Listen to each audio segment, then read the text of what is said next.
My name is Bret Hawkins. That wasn't a lie. I am a reenactor, living historian. I am the great-grandson of a man who rode with Forrest, and he was in the 11th Tennessee Cavalry. My wife is also a reenactor with me. This is kind of interesting. We are reenacting. We belong to a regiment, the 10th Tennessee Dismounted Cavalry, which at the end of the war, my family was in the 11th Tennessee Cavalry. They were so shot up at the end of the war that Forrest just took the 10th and the 11th and merged them, consolidated them into one regiment. So I am actually reenacting in a regiment that my great-grandfather and great-granduncles and first cousin, 3 times removed, actually fought in. So that's kind of rare. It means a lot to me. So whenever you bring up Nathan Bedford Forrest, it seems to be controversial right off the bat. And a lot of that is based on, if you just Google Nathan Bedford Forrest, what's the first 2 things that come up?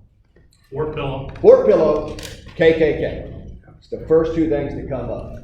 If you buy a biography about Nathan Bedford Forrest, what's the emphasis of almost the entire biography?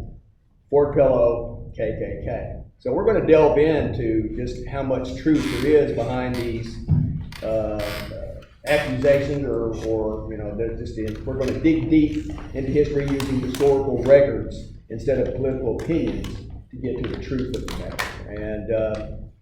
And I like to think of it, here's how I think of it. My wife, when we first got married 37 years ago, was into antiques. That's why she married me. And I bought her a pie safe that I found. Where did we get that pie safe? Was it a flea market or something? But it was an old antique pie safe that had just been painted over and over and over with milk paint. About a 1/2 inch thick of milk paint. So she wanted the wood grain. So at that time we lived in Christiana, and I had a little tool shed in the back that I used to do some furniture stripping and stuff, because I couldn't afford to buy it, so I had to do it myself to make my new wife happy back then. And I started the stripping process on that pie safe, and it turned out to require a lot of time and effort. It was I put the stripper on there, and it just went on not for hours but days, and then I started sanding down, and then I first started getting a glimpse of the wood, and I started getting to the wood, and it was a beautiful wood grain. The metal parts of it, the punched metal that was in it, after I got the milk paint off of it, it was much more beautiful without the milk paint. It was the true essence of the pie safe. But I had to get all that milk paint off to get to the true essence of that pie safe. So that's what we're going to kind of do today a little bit. We're going to start stripping off some milk paint from the history, the legend, the lore of Nathan Bedford Forrest, to try to get to the true essence of the man. He was a remarkable man. He was a very remarkable man. And you're gonna learn some things tonight that you had no idea. That's just might shock you. You might not believe me, but I'm basing everything on historical records, not opinions, not books that carry a lot of political opinions with them, but the actual historical records of that time period. So before we start, this is Dr. Steve Murphy. He's a professor at Belmont University, and he's also a brother of mine.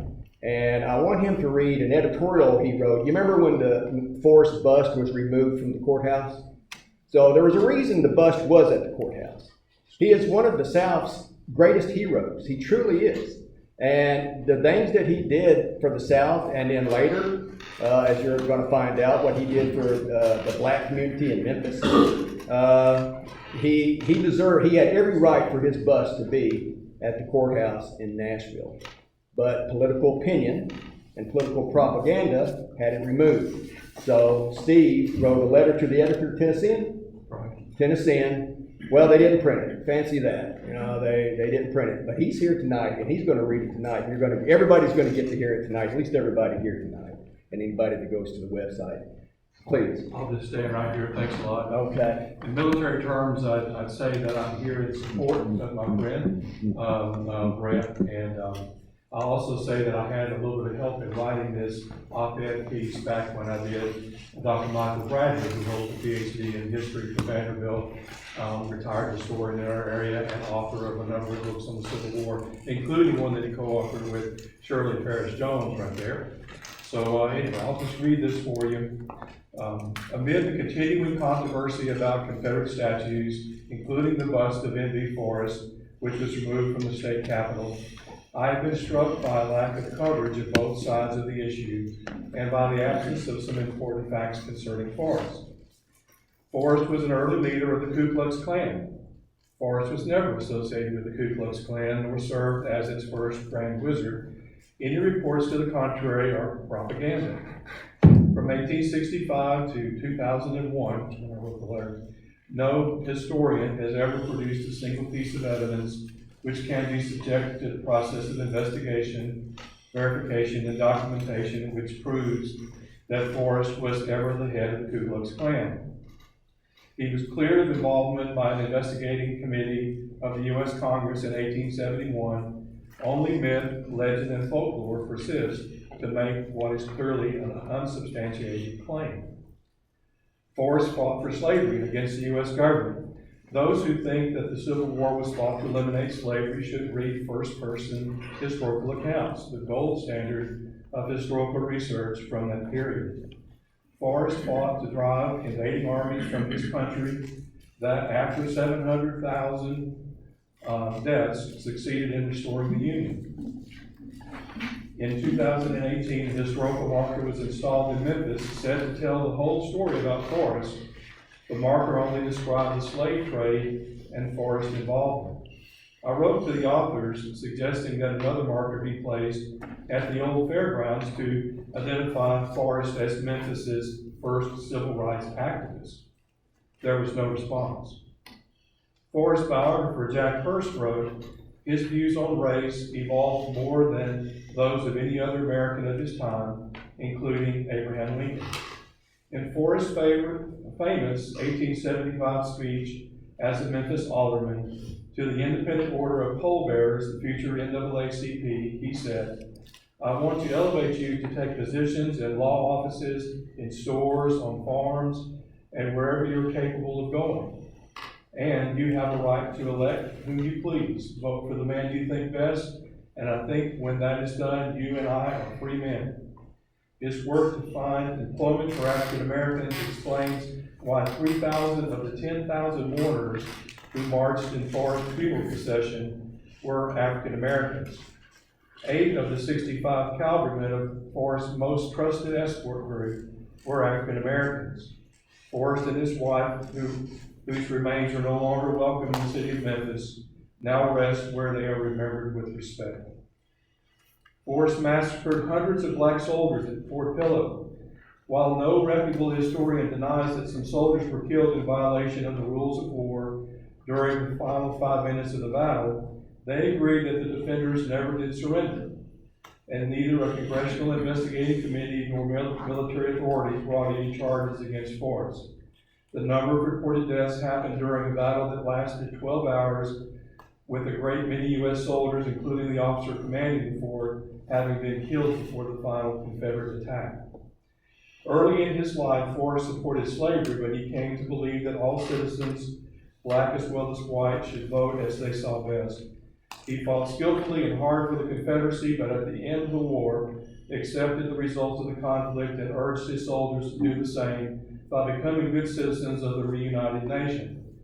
Forrest is the positive example of a person who changed over time and whose attitudes and actions evolved with the times.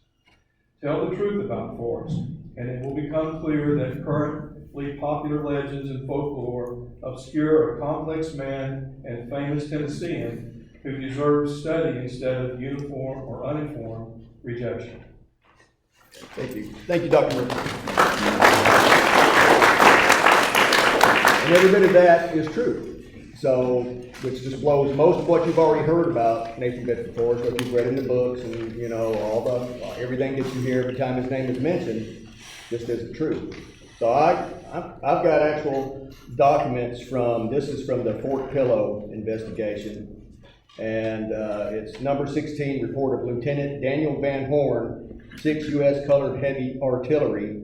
He was in charge of them, of the capture of Fort Pillow. This is Federal Official Record Series number 132, part 1, pages 569 to 570. Headquarters 6 U.S. Heavy Artillery. This is Fort Pickering, Memphis, Tennessee, April 14, 1864. And this is Van Horn speaking.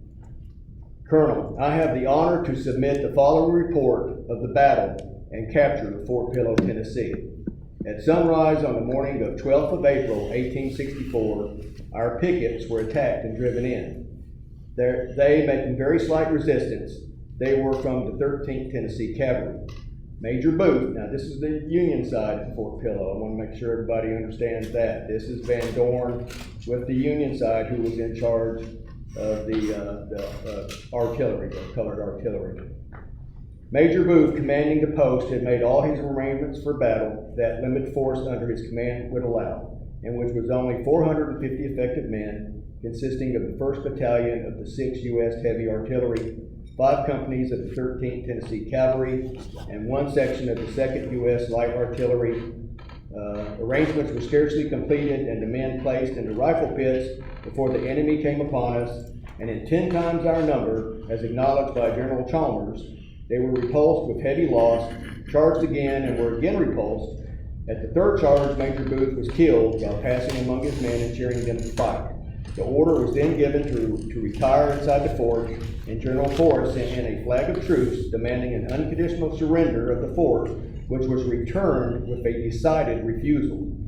During the time consumed by this consultation, advantage was taken by the enemy to place in position his force, they crawling up to the fort. After the flag had retired, the fight was renewed and raged with fury for some time, when another flag of truce was sent in and another demand for surrender made, they assuring us at the same time that they would treat us as prisoners of war if we surrendered. I'm going to stop just for a second here. One thing about Nathan Bedford Forrest is he said what he meant and he meant what he said. So if he told you he would treat you as prisoner of war if you surrendered, you would be, because this is proven in many battles where they surrendered, he treated them respectively as prisoners of war. So keep that in mind. Another refusal was returned. They again, and by this time, well, I'll get to that in a minute. When they again charged the works and succeeded in carrying them. Shortly before this, however, Lieutenant John D. Hill, 6 U.S. Heavy Artillery, was ordered outside of the fort to burn some barracks. This is the Union that was ordered to go burn the barracks. All the stories you hear was they were sleeping in that barracks and Forrest and his men burned it down. That's what all the books and all the propaganda and all the stories say. Now, this is testimony under oath at a congressional committee by a man in the Union who was in charge of that artillery. 6th Artillery was ordered outside to burn some barracks, which he, with the assistance of a citizen who accompanied him, succeeded in effecting, and in return was killed. Major Bradford of the 13th Tennessee Cavalry was now in command. Now this, what he's saying right here, Major Bradford, when he got the 3rd offer to surrender and last offer, he signed the name Booth. Booth was dead. Booth had already been killed. So Bradford was posing as Booth, saying that he wasn't going to surrender the fort. So now that he had 3 offers to surrender, to be treated like prisoners, every time it was turned down. At 4 o'clock, the fort was in possession of the enemy, every man having been either killed, wounded, or captured. There was never a surrender of the fort, both officers and men declaring they never would surrender or ask for quarter. As for myself, I escaped by putting on citizen's clothes after I had been some time their prisoner. I received a slight wound of the left ear. I cannot close this report without adding my testimony to the accorded by others. Wherever the black man has been brought into battle, never did men fight better. And when the odds against us considered, it's truly miraculous that we should have held the fort for an hour. The colored troops was due at the successful holding out until 4 p.m. The men were constantly at their post, and in fact, the whole engagement showed a valor not under the circumstances to have been expected from troops less than veterans, either white or black. Then he gives a list of the men, the officers that were known killed. and I won't go through all those names. And it says, I know of about 15 men of the 6th U.S. Heavy Artillery Colored having escaped. All but 2 of them was wounded. I have the honor to be, respectively, Daniel Van Horn, 2nd Lieutenant, Company D, 6th U.S. Heavy Artillery Colored. That was his testimony under oath, the Union officer in charge of that. Did you hear anything about a massacre? Did you hear anything that you've heard all your life about Fort Pillow? So let me give you some other facts that might kind of help put this in perspective. The battle was April 12, 1864. A newspaper article came out April 18th, 6 days after the battle. It was put out by the New York Tribune and its sister publication in Chicago, the Chicago Tribune. The title was The Butcher Forrest and His Family. I didn't bring it to read because it's too sickening to read, because it's all lies. It's all about the massacre that never happened. Now I'm going to inject something else in here too. There was an author named Scales. Are you familiar with? He wrote a book about the battles, and he was the brigadier general of special forces for 30 years. And he wrote a book about the Forrest battles, nothing about Forrest himself, just the battles that Forrest was in. And he was signing his book at Stone River National Battlefield, I think it was 2017. And I went to talk to him and get a book. And we were talking about Fort Pillow, and he seen this, so he knew there was no surrender, there was no people getting shot with their hands up. He said, now as far as atrocities, there are atrocities in every single battle, in every single war, since the beginning of humankind. There are atrocities in every single battle, in every single war, since the beginning of humankind. So was there atrocities during this battle? Sure. Yeah. But none of the stuff that these 2 newspapers put out. Then the periodicals got a hold of these 2 newspaper articles when they came out, and it just blossomed. The North went crazy because of these newspaper articles that was written 6 days after Fort Pillow happened. So after the article came out, this is a quote from Lincoln. If this painful rumor of a massacre at Fort Pillow, if this painful rumor of a massacre at Fort Pillow is true, there will be retribution. There was never retribution. Why is that? There you go. So that's official documentation from a congressional committee by a man on the Union. All this came out about the massacre, and everything that you've heard all your life came out after these 2 newspaper articles were written. And I've read them. You can look them up. You can read them. They're works of fiction. They're horrible, what they say, but it's just works of fiction. And then it was not until May, I think May 6th, so we're talking the following month before they had the congressional committee. And by that time, everybody had read these stories. And some of the people, like Van Horn, was honest and told the truth. Matter of fact, everybody was being so truthful in the beginning, they called a recess and talked to the soldiers. And when they came back, they started repeating the stories that was in that newspaper article. So that's Fort Pillow. So now, on to the KKK. And I'm reading some of this stuff because I can't memorize all this. And this is historical documentation, and I want to make sure it gets right. So I'm just going to read it. So this is the reports of the committee, House of Representatives, 2nd session, 42nd Congress, page 7 to 449. This is Forrest's testimony during that committee, that congressional committee. The primary accusation before this board is that General Forrest was a founder of the Klan and its first Grand Wizard. So I shall address these accusations first. In 1871, General Forrest was called before a congressional committee along with 21 other ex-Confederate officers, including Admiral Raphael Semmes, General Wade Hampton, and General John B. Gordon, and General Braxton Bragg. Forrest testified before Congress personally for over 4 hours. Forrest took the witness stand June 27, 1871. Building a railroad in Tennessee at the time, General Forrest stated that he had done more probably than any other man to suppress these violence and difficulties and keep them down, had been vilified and abused in the newspapers, and accused of things I never did while in the Army and since. He had nothing to hide, wanted to see this matter settled, our country quiet once more, and our people united and working together, I can't say that word, but you know what it is. Asked if he knew of any men of the combination of men violating the law and preventing the execution of the law. General Forrest answered no. The committee member brought up a document suggesting otherwise, the 1868 newspaper article from the Cincinnati Commercial. That was their evidence. Forrest stated any information he had on the Klan was information given to him by others. Senator Scott asked, did you take any steps in organizing an association of society under the script Klan Constitution?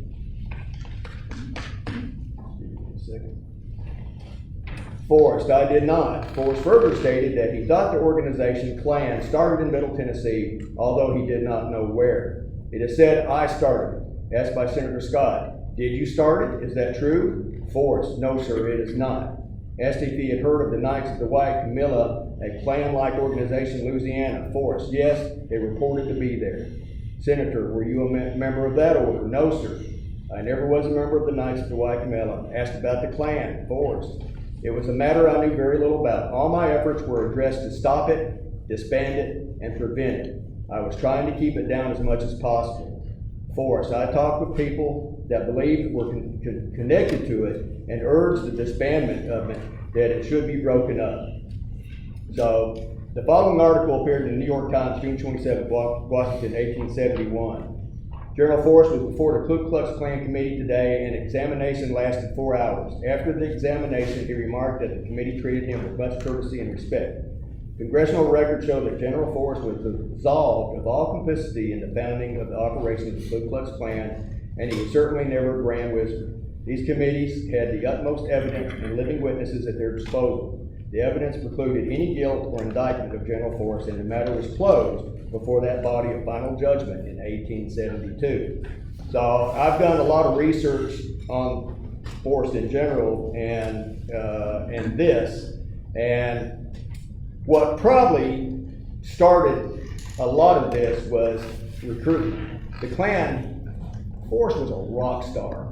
After the war, he was a rock star, not just in the South, the North. He was a rock star everywhere. I mean, he was a true rock star, and his name carried a lot of weight. So I have no doubt that the Klan would have used his name. They might even been the ones to start the rumor that, he was the Grand Wizard. That's quite possible. But Forrest, it wasn't him. So anyway, that's, y'all want to see how tech I am?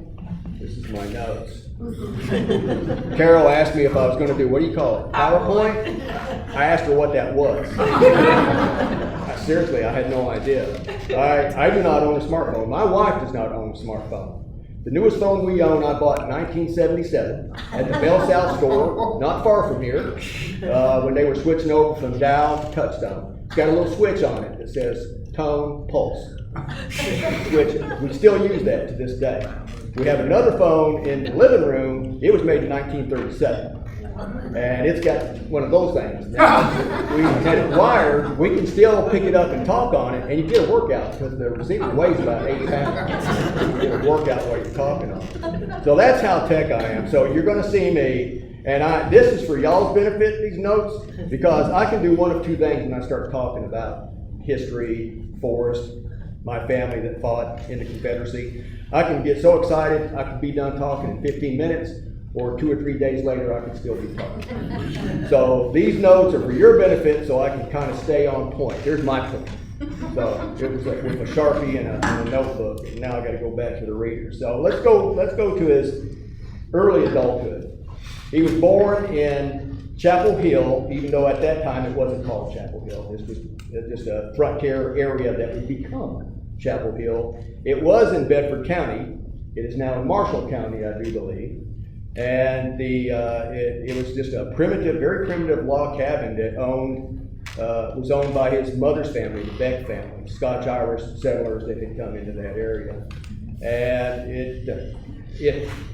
it still exists. I mean, you can, the Forrest, the Boyhood Forrest home, they have a Facebook page, correct? So if you ever want to go visit his home, they have really done a great job restoring it. It's just a great place to go visit. Every June they have a Forrest homecoming. They have speakers, they have reenactors, cavalry, artillery, infantry, hamburgers, hot dogs, live music, guest speakers. It's $10. So I highly recommend that you look up in Chapel Hill, the Forrest, original Forrest home, and go visit it sometime and come out there in June. You'll see a lot of us that's in here out there. I will not be in this dress because when I reenact, I lose 10 pounds every hour sweating. I'm sweating right now, and so when we go to that, I just wear a t-shirt and blue jeans. I'm not part of the reenactors in that, but it's really good. You ought to go if you have an opportunity. But they live in this area of Chapel Hill, and Marion Beck Forrest was his mom, William Forrest was his father, and they lived there up until he was about 16 years old, and then they moved to Mississippi, North Mississippi. Also a very primitive frontier area where your nearest neighbor was about 10 miles away. And to give you an idea, his mother, Marion Beck, that's where Forrest got all he got pulled a lot of DNA from his mom, Marion Beck Forrest. She was 6 foot tall, strong as a man, and wasn't nobody tougher. You know, his dad was a blacksmith, and he wouldn't go up against Marion Forrest. He wouldn't go up against his wife. He knew better than that.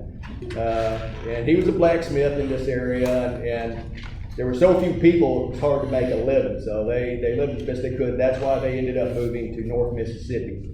Not long after that, his father dies. Now, his typhoid hit their family when they were in the Chapel Hill area, and all 3 of his sisters died of typhoid. And I think Bedford had it also, correct? He survived it? I think that's correct. And the father had it, and they think that one of the reasons he might have died was complications from that illness.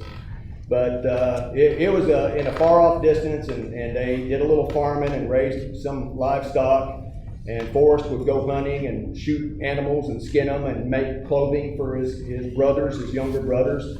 After his father died, he was the head of the house, kind of, sort of. You know, Miriam was still, she was still ruling the roost. She was the matriarch, but, technically from the male inside, he was the father of the house at that point. And one time, Marion Beck and Forrest and her sister went 10 miles to visit a neighbor. Like I say, it was a long walk to visit your neighbors back then. And the neighbors gave her a basket of chicks, little baby chickens. And she was just thrilled. And they were riding back to go to the house, and it was getting dark. And when they were about 1.5 miles away from the cabin, they heard a panther start yelping at them. And her sister, who was living with them, said, "Oh Lord, drop them chickens, drop them. That panther's coming for them chickens." Miriam said, "I ain't dropping these chickens. These are my chickens. I ain't dropping no chickens." Panther yelled again, closer this time. "Will you please drop them chickens? I ain't dropping these chickens. These are my chickens." Panther kept getting closer. Finally, the panther jumped on the back of Marion Forrest. It sank its claw into her neck and into its back and ripped straight down. The back claws went into the rump of the horse. The horse bolted into the creek that they were next to. Marion fell off. The panther fell off. About that time, they were hearing all the ruckus. They were just 1 mile away from the cabin. So the dogs started coming. You could hear the dogs coming. You could hear the Forrest boys coming. And she kept her chickens. She did not lose a single chick in that episode. She was badly wounded. She was bleeding badly from the neck and the back. Her entire blouse was torn all the way down. So as soon as they got her home, Forrest got the flintlock. She said, "Where are you going?" He said, "I'm going to go kill that panther." She said, "No, it's dark. It's dark. Wait till morning to go kill that panther." He said, "As long as that panther's on earth, I'm going out tonight and kill him." And so he took his flintlock and he got his hunting dogs, and they went out and they treated. It was so dark you couldn't see it, so he just sat underneath the tree until the sun came up. As soon as the sun came up, he shot it right through the heart, and then he scalped it. He took the top of its scalp and its 2 ears back to his mom to present to her after killing that panther. But that just shows you, that's where he got his toughness from his mom. So that they did a little bit of farming and livestock. At age 19, he moved to Fernando, Mississippi, to live with his uncle Jonathan. It was a little bit, it was more of a town than where he was used to, and he liked it. He liked being around people. He liked, he'd had enough of isolation, so he enjoyed being where there was a lot of people and stuff around. And one evening, these four men approached his uncle while he was with them, and it was the Matlock brothers. They were planters in the area, and they're overseers. And they had some kind of past altercation with his uncle. He had no idea what was going on, but they just kept getting more and more incensed. They were getting in each other's face. There was a lot of hollering. Forrest was just kind of standing there just watching it, and then finally they just gathered around his uncle like they were going to be violent to him, and Forrest stepped in front of them, and he said, yeah, if y'all want to settle this like men one-on-one, that's fine, but it's not going to be four-on-one. He said, so y'all, if y'all want to settle it, I understand that. That's fine, but it has to be one-on-one. Well, one of the Matlocks drew out a pistol to that and shot at Forrest and killed his uncle. So Forrest drew out a pistol that only had 2 balls in it. He knew it only had 2 balls in it, and he shot 2 of the Matlock brothers. And then the others, as they were coming to him, somebody hollered for him and threw him a knife, and he stabbed one of them in the arm with the knife. By that time, the authorities had arrived, and they his uncle was dead. All the bystanders stood around and told the law what had happened. So they arrested the Matlock brothers. One of them was near death for weeks. He did survive. They all survived, but now you're kind of getting, this is Forrest. Now you're starting to see this side of Forrest where, he was a just man, but I mean, at the same time, if you crossed him or if you did something that he didn't think was very civilous, he took offense to it. Another time, because of this incident, they made him constable in Fernando, so he became the constable. And he was riding with a lawyer named James Morse, and another planter come up. Well, he had an argument with James Morris in the past. Once again, Forrest had no idea what's going on here. He's just riding with him into town. And they started arguing. Well, the Dyson pulls out a double-barrel shotgun and points it at Morris. And before anybody can say anything, he pulls the trigger and he kills Morris. And so he's turning around to where Forrest is here. He's turning around with the shotgun just to make sure Forrest doesn't do anything. He's face to face with the barrel pointing at him right there. And Forrest has got the gun right between his eyes. He goes, well, now 2 can play at this game. What do you want to do? He put the shotgun down, Forrest arrested him, and he went to jail. So this is Forrest. This is Nathan Bedford Forrest. I got to flip my page. Very tech. What would I do if I had PowerPoint right now, Carol? But you do have Facebook. Well, I have a laptop. I do on the laptop. I do. Yeah, I'm on my 3rd one. I've had one since I was 50. I'm going on 68. I'm on my 3rd one. I just wait till they die, and then I'm forced to go get another one. Me and Teresa talked about going off grid. We were talking about when she retires to just go completely off grid. But I mean, I'm not addicted to the laptop as people are to their smartphones, because I see them, they can't leave them. They drive with them, they eat with them, they're everywhere. You can't look, and somebody asked me on Facebook, you remember this? You have a laptop, why don't you have a smartphone? And I answered him, I said, well, I don't want to be driving with a smartphone, I don't want to be eating with a smartphone, I don't want to live every moment of my life with a smartphone. When I've got my laptop on, it might show that I'm on Facebook, but I could be outside clearing fence. More than likely, I'm outside sitting with Zeus for 2 or 3 hours, my neighbor's dog, it's a thing we do. And so this is as tech as I want to get right here as far as that goes. I will keep I just bought a new one, so I'll have to keep it for a while. But at some point, we might just go off grid. Okay, so he's a little older now. He's 24 years old. Once again, he's riding in town, still in Mississippi, I think. Is that correct? Yeah, still in Mississippi. And he sees a carriage. First, he sees 2 men sitting on horseback next to a creek. And they're just sitting there on their horses looking at something. And he gets a little further around, and it's a carriage that's stuck in the creek. And there's 2 ladies sitting in the carriage, and their black driver is out in the muddy water pushing on it, trying to get the horse to move forward, to get the carriage out of the water. So Forrest looks again at these two grown young men sitting on horses just watching this, and looks back and sees what's going on with the carriage. So he rides up and he gets off his horse and he hitches it to a tree, and he walks into the water. He takes his jacket off and he walks into the water. He gets right next to the black driver and they start, I almost forgot something. First, before he starts this, he asked the ladies, can I please remove you from the carriage and take you to dry ground? And they allowed him to do that. He carried him to dry ground. Now, some people might think that was like a sort of Walter Raleigh kind of thing, but I've like been stuck and stuff, and you want to get rid of as much weight as you can, you know. And, so, I ain't joking. I had stuff. So it might have been part chivalry, it might have been part, probably easier to get that carriage out of there if we take the two ladies out and put them on land. So he put them on land, and then he went out there and he got with the driver, and they pushed and tugged, and they finally got it out of the hole that the wheel was stuck in, got it off of there.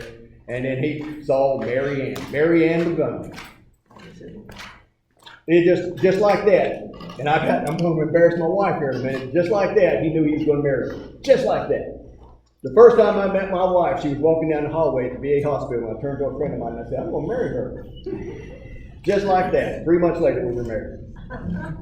That was almost 38 years ago. So the same thing happened to Forrest. He saw her and he just knew this is the woman I'm going to marry. So he asked her right then, he said, may I call on you? And she said, okay. And so then these two men who had been watching were suitors of hers. They were trying to romance her. They were, trying to, that's what but they were just standing there watching this whole thing. So Forrest went up to him and said, I'm going to invite you gentlemen to leave, or I will commence to do terrible harm to you. And they knew he was telling the truth. When Forrest had the Forrest face, the battle face, war face, whatever you want to call it, everybody talked about it. He was like Dr. Jekyll, Mr. Hyde. He was very calm, quiet, mannered man when everything was fine. But in war, in battle, or if you hacked him off, it changed. He got red in the face, his eyes blazed, and you could just tell. Also, Forrest was 6'2". I think the average height back then was like 5'8". Is that correct? So the average height is 5'8", and he's 6'2". And pictures of him. He's a very handsome fellow, but a very imposing fellow also. So they rode off. They didn't argue with him. They just immediately rode off. And he got permission to see her. So just within days, he was knocking on the door of their house. She was living with it was either an uncle. He was a reverend, but her father had died. So she was like the ward of this reverend that was that she was living with. And he knocked on the door, and she came to the door. But when he got there, guess who was on the porch waiting to see her too? Those two guys. They were there on the porch waiting to talk to her too. So he walked up to them and said, y'all are welcome to leave, or I will thrash you to within an inch of your lives. So they left. And so she came out, and they talked, and they got to meet a little bit. He asked her on the second time he met her, will you marry me? And Mrs. Forrest, I just met you. I asked her the first time I saw her, will you marry me? What did you think, honey? You thought I was crazy, didn't you? Yeah, she probably thought the same thing. But anyway, he was dead serious about it. He said, well, next time I see you, I'm going to have a marriage license. The third time he came to see her, he had a marriage license. And he talked to her ward, the man that was taking care of her, the reverend. And he said, I would like to have Mary Ann's hand in marriage. And he said, well, I heard about this. And he said, and I've been asking around town, and you were a cusser and a gambler. And he said, yes, I am. That's why I need to marry a Christian girl. So the Reverend didn't know how to handle that. So he gave his permission, and they got married. Third time they met, they got married. So they lived in Hernando. He started delivery business and a mercantile business. And then they moved to Memphis. And this is when the slave trade started. He was a slave trader. He truly was. There's no denying that. He was for, I believe, 6 years. Check my Sharpie notes. 7 years. He was a slave trader for 7 years. But how many have heard this? And this, you can find this if you dig, if you take the time and effort and strip that milk paint off, you can find this. He went with, Louisiana was the only state in the South that had a law where you didn't separate black families. You didn't separate families when you were selling them as slaves. He adopted that. He would not sell, he would not break up families. If he got them as a family, they stayed as a family. He would not sell them unless they could stay as a family. He was adamant about that. He never mistreated his slaves. Some people, when they're writing the books, you know, they got to find something. They go, well, the only reason he didn't mistreat them, and the only reason he treated them well, is because he didn't want to run it off. Well, how do they know? How do they know what was in his mind? All we know for sure is he didn't mistreat them. He treated them well, and he kept families together. There was actually slaves who would hear about Forrest and petition for him to buy them because they knew they would be treated well, and they knew if they were a family they would stay together. So that's the kind of man Forrest is. Keep that in mind. Slave trade was legal. I mean, we can't. It's hard for us now to think about it because. It just when you think about it, how can one man own another man? It doesn't make any sense. But back then, it was business as usual. The North had slaves. The South had slaves. The Emancipation Proclamation didn't release the slaves up north. It only released the slaves in the South. I guess everybody here probably knew that. So, also, we just recently, last month, we celebrated Juneteenth, when it was the last of the slaves were being released. Correct? That is incorrect. New Jersey, 6 months later, released 12,000 slaves. You can look it up. Go to newjersey.gov. You can find that on their own government pages. So it wasn't on Juneteenth when the last of the slaves were released. It was 6 months later in New Jersey. But that doesn't fit the political agenda. You know, that's up north. You can't use that. You know, we have to. It's got to be in the South, so that's why they did that. All right, so now we're coming up to the war. The first time the Southern states started seceding from the Union, Tennessee had a vote. They voted against it. Forrest was against secession. He was a Union man. He didn't want to secede. He was wanting to just do business. He was wanting to get into the railroad business. He had dreams. He had plans, and secession and war had nothing to do with his dreams and plans. But when Lincoln called for 75,000 troops to invade the South, Tennessee said, well, let's have another vote on that. And then they voted unanimously to secede. So, and then Forrest joined as soon as he heard they were seceding, just like Lee in Virginia. You know, his youngest brother Jeffrey, and his son William, who everybody called Willie, who my grandfather was named after, joined the Tennessee Mounted Rifles as privates. A month later, he was a lieutenant colonel raising a cavalry of his own. They had asked him to do that because people were telling everybody, this is Nathan Bedford Forrest. You know, you need to let him raise his own cavalry and just watch what happens. You know, people were writing Isham Harris, you know, and then trying to get this done. Well, it happened real quick. As soon as he got promoted and started raising one, they started coming in. Everybody wanted to ride with Forrest. The first group was the Boone Rangers was the first group that started to ride with him. Well, here's what Forrest wanted. He wanted everybody in his cavalry to have a shotgun and 2 Colt revolvers. This is a Colt revolver. And he wanted them all to have it. This is a reproduction of the Colt revolver. And I really wish I just had it on the table because it's weighing me down right now. That's what he wanted. Well, a lot of the boys had their own shotguns, but hardly any of them had Colt revolvers. So he started seeking Colt revolvers. He found a man who got 500 of them in Kentucky and smuggled them in. He was sympathetic to the Confederate cause, but they had to pick him up. And it was an area where the Union, you know, Kentucky was half and half. And he had to get in there to get them. So what he did was he sent word to that farmer that had the 500 revolvers and said, put them in tater sacks. And I'll send some men down to pick them up. Just put them in tater sacks. So he put them in tater sacks, and some of the Boone Rangers dressed as farmers. And they went dressed as farmers, and they loaded all these revolvers into a wagon, acting like they were sacks of potatoes, and that's how he got these 500. While they were in Kentucky, the Union found out that he was there. So they set up an ambush for him. Had 2 Union companies set up an ambush waiting on him. He didn't have enough men with Boone's Raiders to defeat him. So he had to bluff him. This is his first bluff. He lived by the bluff. What was the line in Josie Wells? He lived by the feud. Nathan Bedford Forrest lived by the bluff. I mean, he could bluff his way out of anything. So he told the Boone Rangers, who were local, get every friend you got, get every relative you got, get everybody you know you got, put them on a horse and send them this way. So they all showed up. All these civilians showed up.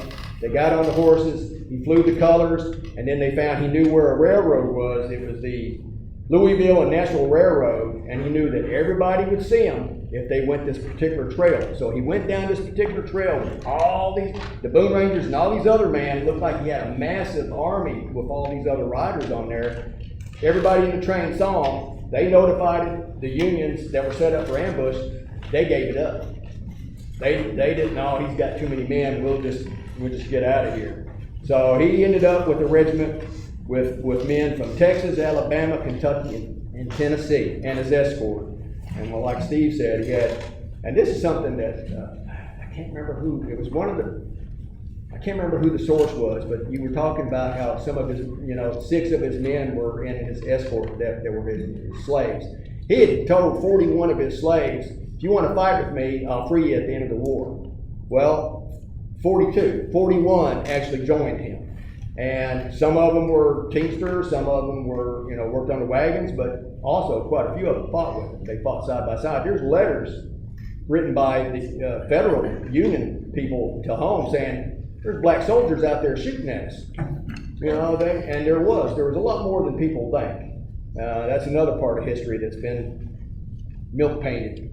And so, but they also said that Forrest trusted them more than just about anybody in his group, so he had them watch his tent. When he slept at night, they guarded his tent. And he said, because these men, we breathed the same air, we walked on the same soil, we ate the same food. I trust them completely. And they, after he left at the end of the war, a lot of them came back to his plantation and worked for him. So, all right, so now we're getting to the battles. Now I want to, what's my time? There ain't a clock in here. 7:52. What time? 7:52. Oh, goodness gracious, I'm going way on. Okay, I'm going to cut some battles out. Keep going. I'm going to cut some battles out. Sorry about that. I told you. Look at all these pages I got to go. I'm going to start speeding it up a little bit. First Battle of Murfreesboro. Right out that door. Right out that door. All right, we had the night, what was it? The night, and I had this all remembered. I was telling everybody in the gym this morning. I was going through all the regiments, and now I'm just drawing a blank.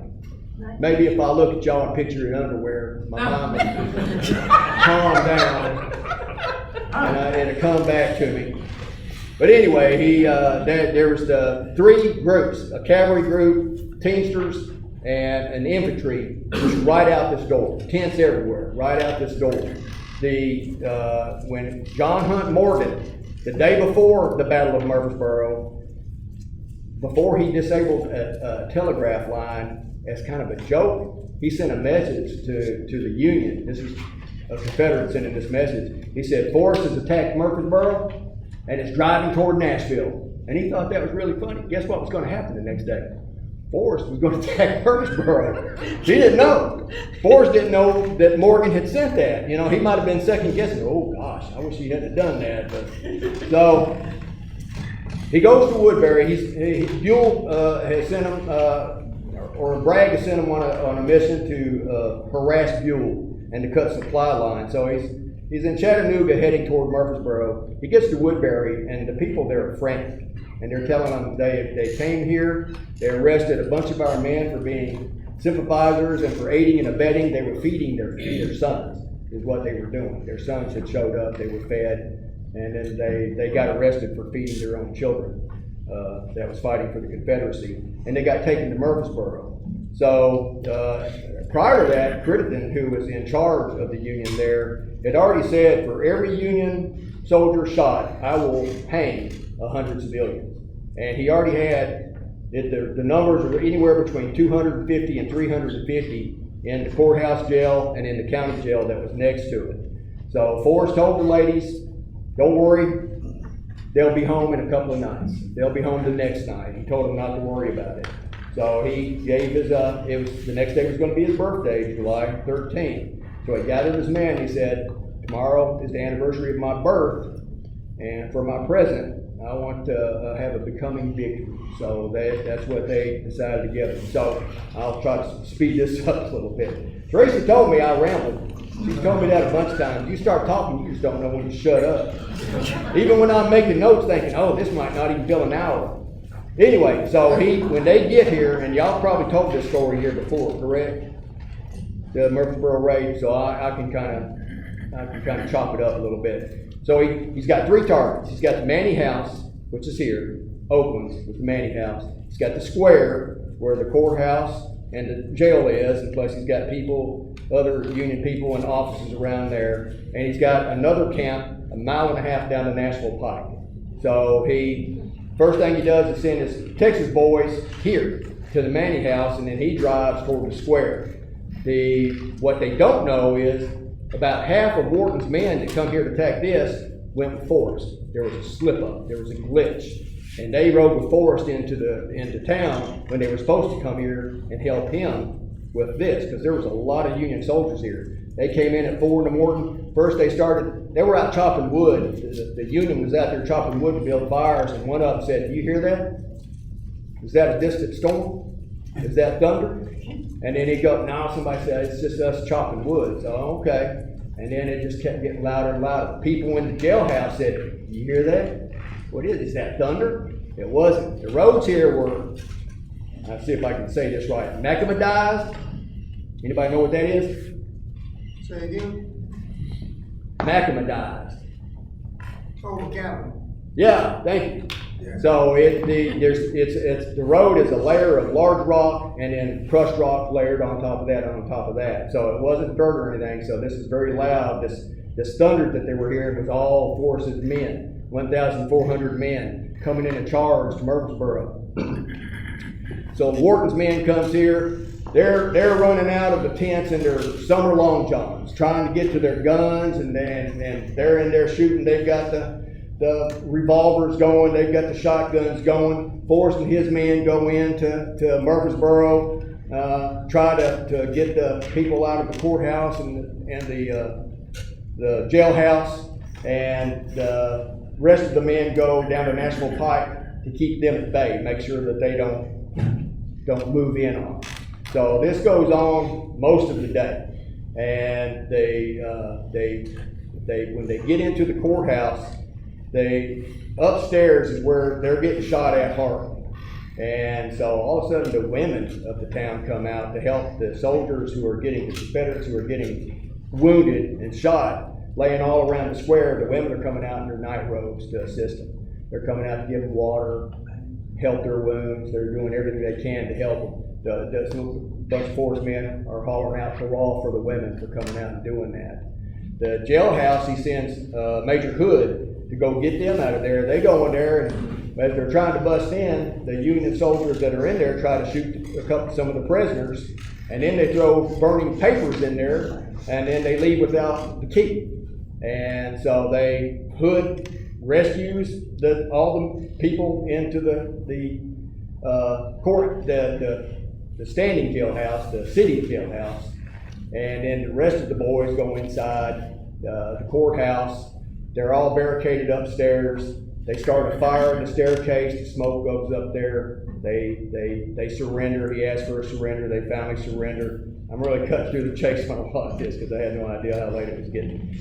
Forrest sends a demand for surrender to the people that's still here at Manning. And basically he says, you can surrender, and you will be treated as prisoners of war, or every one of your men will be given the sword. And so they after they see his bluff of all the men that he's backing up, they surrender.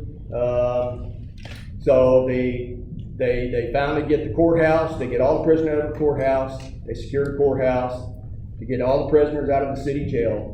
They finally get success here, they get a surrender here at the Manning House, Oakland, and they get a surrender at down to Nashville Pike. So they're at the very end. Forrest is out there on his horse, watching as they're organizing to get all the booty that they've got, all the wagons that they have gotten, and get the prisoners together and everything. And as he's sitting on his horse, a beautiful young lady comes up while he's on his horse, and y'all probably heard this story. And she's got a kerchief and a spoon in her hand, and she says, General Forrest, will you please back your horse for me? and he backs his horse up. And she bends down and scoops up the dirt where he was just standing, puts it into a kerchief, delicately wraps it up, gives him a beat, and then walks away without saying another word. That happened. And so after I had a lot of stuff about how much stuff he got, but since we're so out of time, I want to get to the important, really important stuff. So they win the Battle of Murfreesboro. Yeah. Okay. All right. So now it's I'm skipping all the way to when they surrender in Gainesville, Alabama. My great-grandfather was there for the surrender, I believe. Your great-great-grandfather, you said? By the way, they were married 16 years ago right in front of that fireplace. Right there. They were married right in front of that fireplace 16 years ago. So he's heading home. He's on a train heading home. Trains are in very bad repair at this time after the war and everything. And the trail that he's riding home on derails. And they get out and they're trying to get it back on the rail and they just can't do it. And then somebody says, well, if the men would get out of the car, we could probably lift it up and put it on there. Forrest said, there's men on that car? And they said, yes, sir. And he went in there and he told the men, y'all going to get out of here and help lift this train up, or I will throw each and every single one of you out the window. And he says what he means and he means what he says. So they got out, they got the train up, he got home. Now when he got home, 20 of the ex-slaves that had been with him came back to work on their plantation. They planted corn, his wife started making butter, and once again he was a rock star. He had people from the Union sending him telegraphs and letters saying, hey, we're going to be kind of in the neighborhood. Would you mind if we came by and said hello? So he accepted every Union soldier that wanted to come visit him. One of them became his partner on the farm. It was Major Diffenbacher, great name. He became a partner with Forrest on his plantation, and he was, a Union officer, a major in the Union Army. And any of the Union officers that wanted to come and have dinner with him, he always told them to come.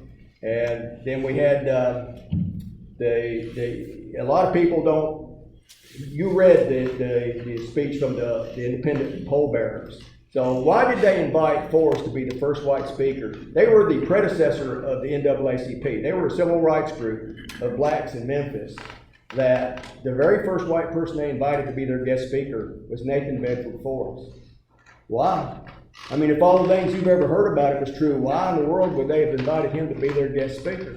But they did, because they knew what he had been doing for the community. When he was working on a railroad, he invited the black community to be architects, engineers, and foremen on the railroad. Unheard of. Nobody else was doing that. Forrest did that for the black community. So the poll bearers asked him to be the guest speaker. He went up on the stage. The daughter of the president, I think she was 8 years old, had a bouquet of flowers and brought it up to him. He bent down and took the flowers and gave her a little kiss on the cheek. Unheard of. Things like this just didn't happen. And Forrest, what he said in the speech, he lived it. He tried to help them. He tried to get them jobs. He told them to vote. He did everything he could for the black community. He was actually the first white civil rights activist in Memphis. All right, so now I'm going to put my readers on for this. So now, after all this happens, he devotes his life to Christ. This is very important to me because I've devoted my life to Christ. On November 14, 1875, Reverend George Stainback at the Cumberland Presbyterian Church had a sermon that Forrest was sitting in with his wife. And he read Matthew 7:26-27. I'm going to read that real quick. Everybody bear with me. Matthew 7:26-27. And everyone that heareth these sayings of mine, and doeth them not, shall be likened unto a foolish man, which built his house upon the sand. And the rain descended, and the floods came, and the winds blew, and beat upon the house, and it fell, and great was its fall. After the sermon, Forrest went up to the Reverend and said, this is a quote. The Reverend remembered it word for word. Sir, I am the fool that built on sand. I am a poor and miserable sinner. The Reverend asked him to read Psalm 51 that night. It's a long psalm, but I would recommend everybody, when you go home tonight, make that your nightly devotional, read Psalm 51. So he told his longtime lawyer, he said, found Christ, told his lawyer to drop all my lawsuits. My life has been a battle from the start, a fight to achieve a livelihood for those dependent upon me in my younger days, and independence from my life when I grew to manhood, as well as the terrible turmoil of war. I've seen too much violence, and I want to close my days at peace with all the world, as I am now at peace with my Maker. Just a great change in him. As Anderson has said, there's a great change in Forrest. He has about him a mildness, a softness of expression, and a gentleness in his words that appeared to me strange and unnatural.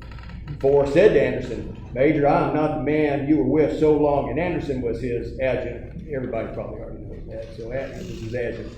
He says, Major, I am not the man you were with so long and do so very well. I am a better man. I've joined the church and I am trying to live a Christian life. So the illness comes upon him. They think now that it was diabetes. That's what I've read. That they think that it was probably diabetes that was never treated. And he became very ill and started losing a lot of weight. And one of the last things he did, he went to visit somebody, a previous soldier under him who was now a professor at the Sewanee University of the South. And all he wanted to talk about was the war. And he just kept talking about the war. Forrest had no interest in talking about the war anymore. He was done. Didn't want to talk about it. And then he mentioned Sevier was his name, Seaver. And he said, my son's been trying to learn how to ride a horse. He's having difficulty. All of a sudden, Forrest perked up. And he said, where is your son? He said, well, he's outside. Forrest went outside and spent hours with the son, teaching him how to approach, ride, saddle, and mount the horse. Spent the rest of the day doing that. He was happy doing that. He just did not want to talk about the war anymore. So he became very ill, and then in his last days, a lot of the, like Lee and people had great sayings at the end of their death. All Forrest said was, call my wife, call my wife. That was the last thing he said, and then he died. And as Dr. Murphy pointed out, at his funeral, 10,000 people, 3,000 of them the black community, there to pay their respects to him. And then, it just kind of makes me wonder, if it wasn't the people that tore a statue down and desecrated him and his wife's grave, I wonder if some of them were descendants of those people who mourned his death when he died. If they were descendants of the people that he had helped so much. I wonder about that. It just makes me wonder. But sorry I took so much time. No, It could have been a whole lot longer. I had real papers I just skipped through. So thank you very much.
a JJV television production.